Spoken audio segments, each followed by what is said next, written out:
welcome to Diecast Restos for a classic Le Mans custom. I'm Jason and this is a Corgi Juniors 11B Austin-Healey Le Mans Sprite. I don't have any details about when Corgi introduced this model, but when it was new it came adorned with number 50 stickers. These were based on the 1968 24 Hours of Le Mans racer, which finished the race in 15th overall that year. Here's how it should look, while this is the number 49 car from 1965, which I'll be basing my custom on today. These are the wheels which I'll be using for this build. The Austin-Healey Sprite is a small open roadster sports car produced by Austin-Healey, a joint venture between the Austin division of the British Motor Corporation and the Donald Healey Motor Company. The Mark I Sprite, affectionately known as the Frogeye Sprite, was introduced in 1958, powered by a 948cc 43 horsepower A-Series straight 4 engine. No sooner than it had been introduced, the Sprite was entered into motorsport events, predominantly in America. Its primary objective was to excel at Sebring in Florida, where Austin-Healey had previously recorded impressive results. The modified car, with its disc brakes, chassis improvements and engine upgrades, was recognised by the FIA as a separate model in its own right, with the car referred to as the Sebring Sprite. It was entered into the 1959 12 Hours of Sebring, where the cars took first, second and third in class. After its homologation in September 1960, FIA regulations permitted the use of special aluminium alloys and glass fibre coupe bodies.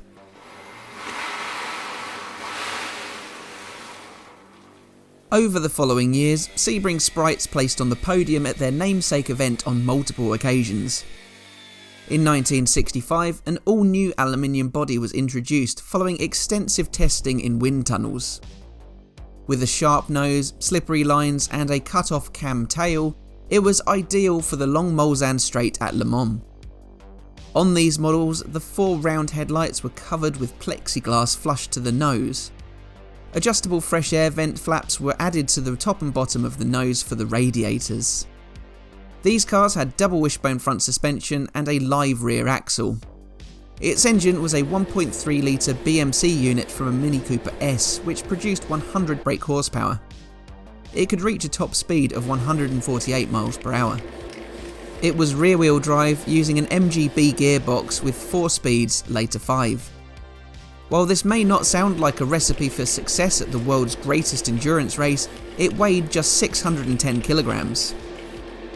Although this Sprite was designed with Le Mans in mind, it debuted in a bright orange livery at the 1965 12 Hours of Sebring. Starting 37th, it finished 15th overall, second in class to a more powerful Porsche 9048.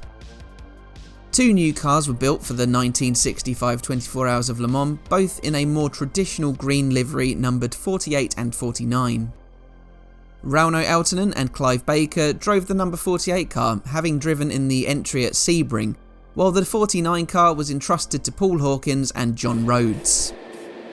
The main competitors for Austin-Healey in the prototype 1.3 class were French manufacturer Alpine, who had entered their new gorgeous and tail-finned M65, as well as their older, streamlined M64.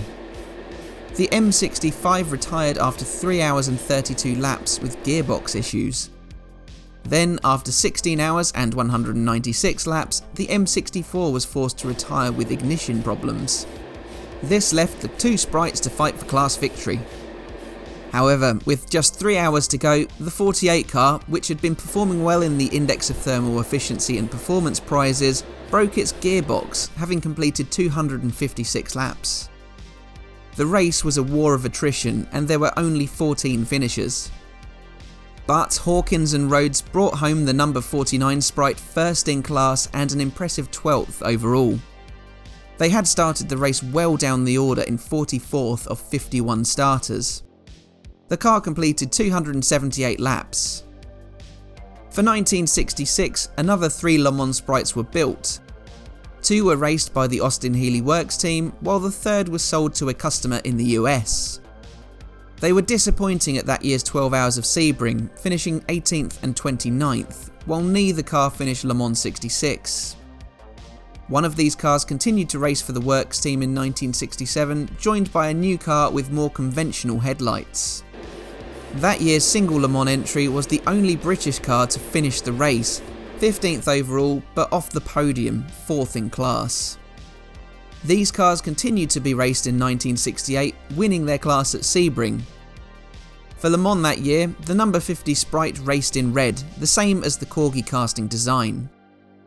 This car, driven by Roger Enever and Alec Paul, completed 255 laps, finishing 15th overall for the second year running.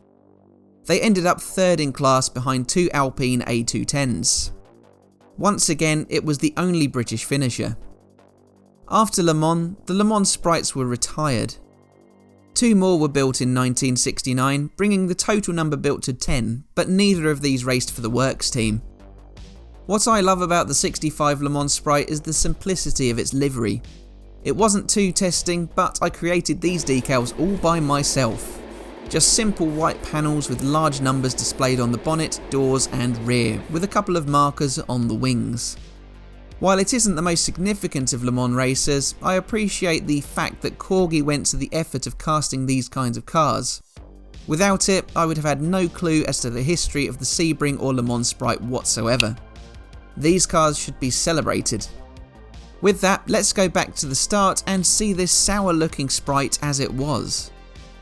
There were remnants of its factory number 50 stickers, but they had vanished aside from the residue. What was left of the red and black paint was terribly patchy.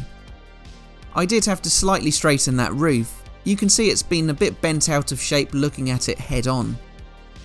While I tried to avoid strong tinted transparencies on my customs, it was unavoidable on this model as I don't think that there were any variations. But I don't think that yellowed window piece looks too bad here on the finished article. It's pretty complementary against the green, I think. The JG SDF dark green with a clear coat is just what this custom needed. You can see glimpses of the colour of the real car in some clips I cut from reels of the 1965 24 Hours of Le Mans at the video outro. It's worth sticking around for. I'm fairly pleased with my custom numbers. The front ones had to be adjusted slightly to suit the casting, but perhaps the door numbers could do with being a little larger.